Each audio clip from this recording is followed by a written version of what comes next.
Today, the German army set foot on British soil for the first time, occupying the Channel Islands in what was called a coup de main by units of the Nazi Air Force. This is really scary.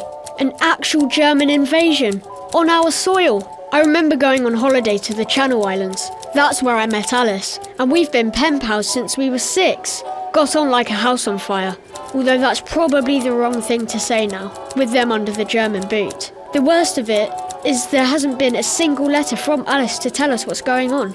Jerry's put a stop to any news getting in or out, unless it's Lord Haw-Haw and Goebbels made up stories. I hope she and her family are all right.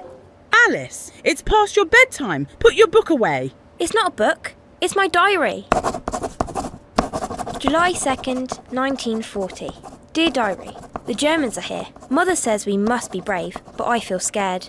We didn't want to put the white sheets out to surrender, but, as Mother said, there's no dignity at the end of a bayonet. When the Germans marched into St Helier, their boots made such a loud noise on the cobbled streets. Some of my friends left for England, but we stayed. Grandma's too ill to travel, and Mother needs my help. Besides, she says it's our home, and we'll make do. January 20th, 1941. We've been given identity cards with our names and other details on. I'm on Father's because I'm under 14. Woe betide if you don't carry it with you at all times. It's not the only change. They're making us use German money and have set the clocks to German time. My school is closing because they want the building. I have to go to a new school where all the children are mixed together. I didn't want to, but Mother said it's important to keep learning. At least I can still play the piano. They haven't banned music, and Mother says singing helps keep our spirits up. I like to play songs that George taught me before the war, when he used to come for holidays. Funny songs from the music halls. October 20th, 1942. Food is getting more scarce. What supplies the Germans allow onto the islands, they take for themselves. The only ones worst off are the prisoners of war, brought over from Europe. Poor things, they're skin and bones. Mother and I went foraging today. We found acorns in the woods. She says we can grind them into flour, but I don't like the taste. It's bitter. Sometimes we get biscuits from the French. It feels like such a treat. Most people share what little they have with each other. Those with chickens trade eggs for vegetables. We try to look after one another, although Mother says some people work with the Germans and tell on their neighbours, so we have to be a bit careful about what we say and do. We're still meant to be learning German in school, but none of us really want to. 21, 22, 23, 24. They said they can send that old officer around to test us on all these words. The only word I'll be practicing is Stimmt. I'm not saying a thing. I hate it too, especially when he comes and just watches us. He's never been mean to us. I suppose it's easier keeping an eye on us than prisoners. And he knows the nuns send us bean soup. Funny how he always turns up on soup days. February 14th, 1943. Something exciting happened today. British planes flew over and dropped leaflets with news from England.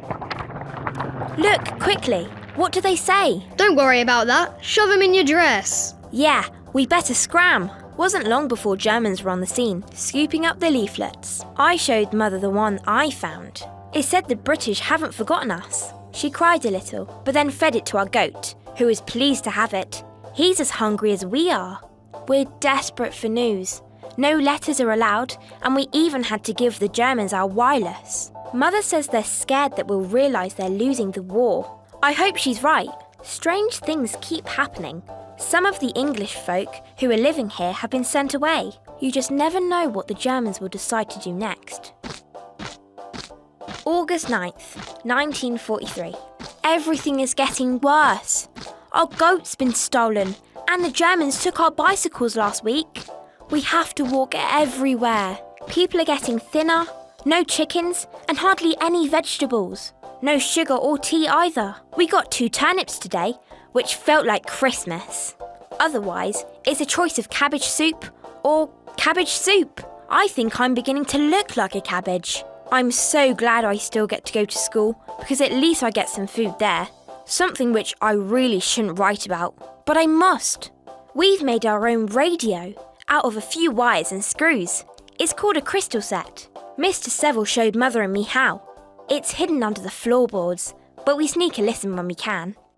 January 8th, 1945. It's so cold.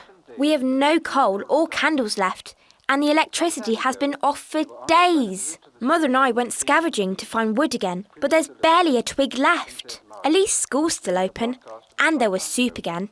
This afternoon, something very exciting happened. Red Cross parcels arrived on the SS Vega. Cheese, peas, beans, real tea, sugar, and even chocolate. It was like Christmas had finally arrived. People are saying the war might end soon.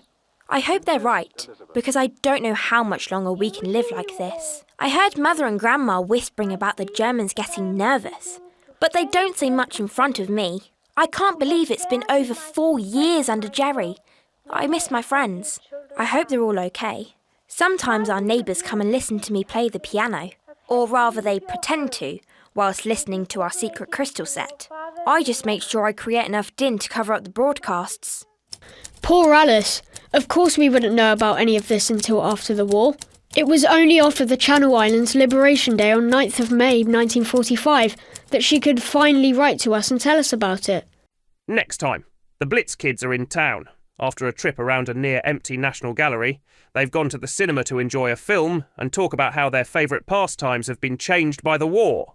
Blitz Kids, an inspiring audio production for fun kids, created with support from the National Lottery Heritage Fund. Find out more at funkidslive.com/blitz.